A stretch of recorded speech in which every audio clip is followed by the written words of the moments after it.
mucha hambre, and all I could think about was Mr. McCarty's history class as I was walking to lunch. There's so many caring teachers, but there's also a lot who just don't get it. They don't have any idea what we have to go through, the issues we have to face. How many of them have to worry about being shot in the neighborhood or have to face people like Emma every day? And they wonder why sometimes we can't focus on a test or don't care about an essay. Even lunch could be stressful. Emma never left me, Versailles, and Luis alone. My name is Stephanie Atkins. I'm the Executive Director of StoryArk, and here we try to create a psychologically safe space for youth to share their stories. Students of color, we don't really get to advocate for our voices, and our voices aren't really heard. So Stephanie came up to us at Family Means and asked us the question, how would you guys feel about making a podcast? And I automatically was like, this is a great idea. First and foremost, I was deeply impacted myself by what they had to share. Please don't do this. No, you just don't get it. Life is way too hard. When I did my the suicidal episode, there was a lady that came up to me and she's like, "Oh my God, I felt your story and it felt so like comforting, and I'm glad that you put this out there so people can hear what people really actually go through. It isn't hard, it isn't easy." Hey, remember me? Well, I'm better now, and I'm almost clean.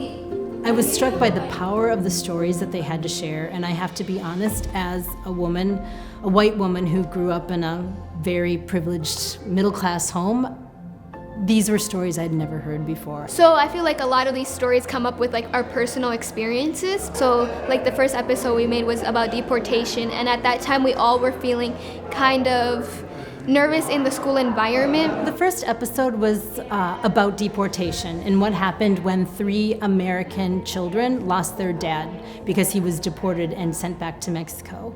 And the family was plunged into poverty. Mari, they took your papa. He called me from the detention center. What do you mean the detention center? What will happen to him?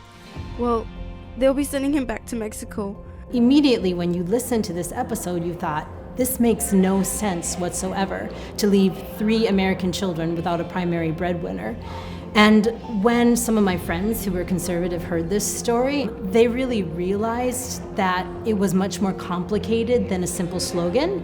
And again, the power of their mind being changed so quickly was amazing. I feel like the podcast is an easier way to get people's attention and to hear what we have to say. And once those stories are told, we uplift them and we amplify them so that more and more people can be aware of what the experience of the students are.